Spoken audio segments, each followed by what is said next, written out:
Langsung pagi hari ini kami hadirkan hanya untuk Anda, Natasha Farani, pembuat tutorial hijab yang sudah hadir bersama kita di studio Indonesia Morning Show. Selamat pagi, Tasya. Dan juga Florentina Niradewi, konsultan brand dan digital. Selamat pagi, Flo. Pagi. Nanti kita pengen nanya-nanya nih tips-tipsnya bagaimana bisa sukses seperti Farani ini yang Tasya mungkin yang memang lebih memanfaatkan sosial media untuk bisnisnya. Tapi memang udah lama kamu sadar bahwa yang namanya sosial media khususnya YouTube itu bisa dimanfaatkan sebagai potensi bisnis? Pertama sih aku nggak tahu sama sekali kalau misalnya YouTube itu bisa menghasilkan uang. Sama sekali aku nggak tahu. Tapi ke belakangan ini karena viewers aku juga makin nambah, jadi banyak kayak ada yang ngajak kerja sama bareng untuk ini ya, ayo kita kerjasama untuk YouTube kamu ini bisa dikembangin loh, gitu, bisa dikembangin. Jadi kita bisa dapat pendapatan gitu sebenarnya. Oke, dan sekarang kalau nggak salah kamu sudah membuat 50 video tutorial hijab, begitu ya? Iya, 50. Salah satunya saya pernah lihat, itu sudah dilihat sampai 234.000 views, gitu ya? Iya. Betul? Benar. Wow, itu gimana sih tipsnya supaya kok banyak orang yang mau mengunjungi atau melihat situs YouTube kamu? Pertama sih, kalau aku sih selalu konsisten ya apa yang aku bikin. Jadi yang nonton juga kayak, oh ini udah pasti Natasha nih, Natasha banget nih kayak gini. Jadi ya mereka nggak akan kabur untuk, maksudnya kalau aku upload pasti mereka selalu nungguin gitu. Jadi aku selalu konsisten sama apa yang aku upload. Jadi mereka juga seneng liatnya gitu. Oke. Nah terus kalau dari ini dari Flo, bagaimana sih caranya sebenarnya kita nih bisa menghasilkan uang dari sosial media khususnya dari YouTube deh. Nanti kita baru bergerak ke yang lain gitu. Gimana? Pengen langsung dapetin tips dan triknya dari kamu.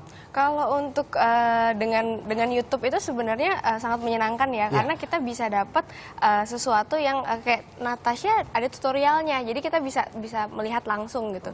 Dan pastinya banyak brand-brand yang ingin bekerja sama juga gitu. Jadi peluangnya itu banyak banget gitu. Dan di mana untuk supaya bagusnya itu harus dengan keywords tertentu.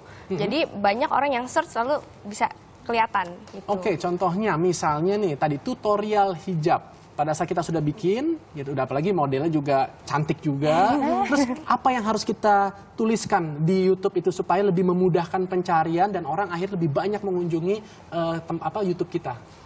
Dari keywordsnya sendiri, misalnya dari judulnya, ya, misal tutorial hijab gitu. Tapi kan di sini juga ada teksnya, misalnya teks itu misalnya ada mengenai wanita, mengenai fashion, mengenai beauty dan sebagainya. Itu ketikin aja semua tuh. Itu bisa diketik semuanya. Kasih hashtagnya?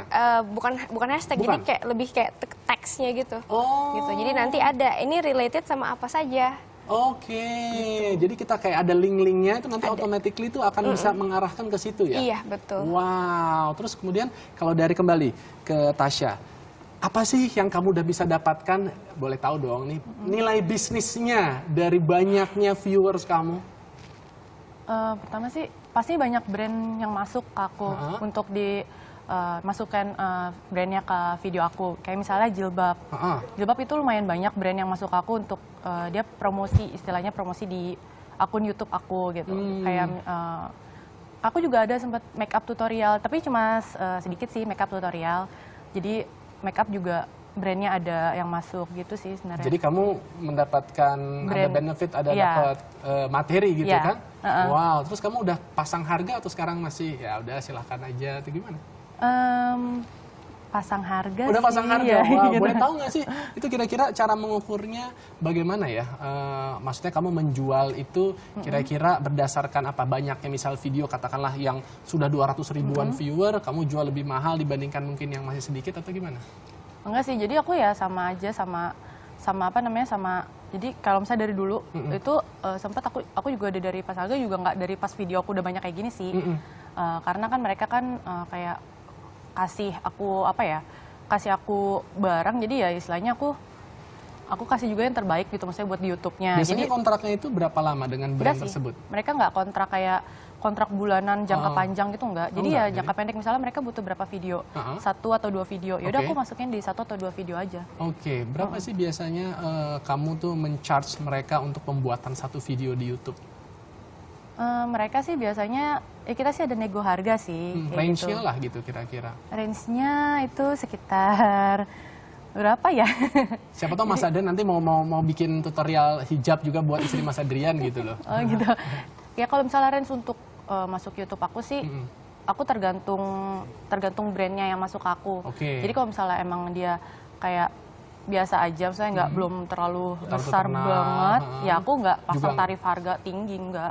Ya bisa juga kalau misalnya biasanya, kalau misalnya kayak mereka maunya, yaudah Kak aku maunya ini aja dong, apa jilbabnya aja, sekali aja gitu, misalnya nggak pasang harga, yaudah aku sih oke-oke aja, nggak masalah. Tapi bisa menurut kamu penghasilan kamu dari YouTube ini menghidupi kamu selama ini dan juga kamu akan konsisten ke depannya hanya dengan memanfaatkan sosial media aja? Bisa sih, tapi kan aku juga sebenarnya kerja. Oke. Jadi aku sekarang masih ngejalanin keduanya, kerja iya, terus sosial media aku juga jalan gitu. Oke, sekarang kalau dari Flo kan udah menjadi konsultan gitu ya.